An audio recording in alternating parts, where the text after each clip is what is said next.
Hey guys, welcome to this quick tutorial where we'll explain how you can delete blank pages in Microsoft Excel. So let's get started.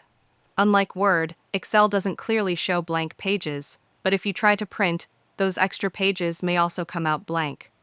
To see them, switch your sheet to Page Layout view. This will make the blank pages more visible. The most common reason blank pages appear is hidden content, maybe a stray space, an invisible character, or even a cell filled with white color. To fix this, simply select the blank area and press the Delete key to remove the content. If you want to clear the entire page at once, click the column or row headers to highlight the whole section, then press Delete. After that, check again in Print Preview, and you'll see the extra blank page is gone. This is a quick way to keep your Excel file clean and avoid printing unnecessary pages.